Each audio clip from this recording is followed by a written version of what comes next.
The first time I saw my uncle eat a shadow, I thought I was dreaming. He bent down beside the firelight, grabbed something dark from the ground, and stuffed it into his mouth like roasted yam. I grew up in a small village called Uba, deep in the eastern part of Nigeria. Our people feared two things more than death: witches and those who eat what doesn't belong to them. My uncle Nana was one of those people everyone respected, but never sat too close to. He was quiet, tall, with eyes that never blinked for too long. When someone's goat went missing, he was always nearby. When someone fell sick suddenly, he was always the first to visit. I was 12 when I started living with him after my father died. The night it happened, there was a power outage.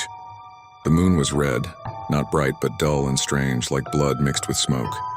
We were sitting outside when a woman passed by. Her shadow stretched long behind her, touching the firelight in front of us. Uncle Nana's eyes followed that shadow. He leaned forward. Then he did something I'll never forget. He pressed his palm to the ground, scooped up the woman's shadow like wet cloth, and pushed it into his mouth. I gasped. He looked at me, calm like nothing happened, and said, "Never talk about what you just saw." The next morning, that woman died in her sleep. Her body looked normal except for one thing. Her shadow was gone. Days turned to weeks. At night, I noticed my uncle always sat near the fire, whispering. He stopped eating normal food. He grew darker, thinner, almost see-through in the moonlight. One night, I heard him crying softly, saying, "It's eating me back." When I looked through the window, he was sitting with a bowl full of black liquid, thick like melted charcoal. He was drinking it slowly. The next morning, I packed my things. I couldn't stay anymore. But before I left, I went into his hut. What I saw still haunts me.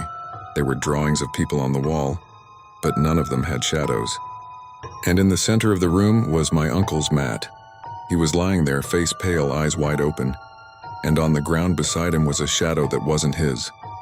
It moved on its own, like it was trying to crawl away. The elders said it was witchcraft.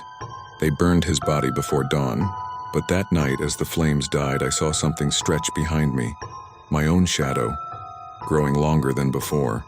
Sometimes when the moon is red, I feel it move, like it's breathing, like it's hungry. If you woke up one day and your shadow wasn't yours anymore, what would you do? Tell me in the comments. And don't forget to subscribe to Wahala Chronicles for more true African horror stories. Like this video, and share it with someone who dares to watch till the end. Because here, we don't just tell stories, we bring Wahala to life.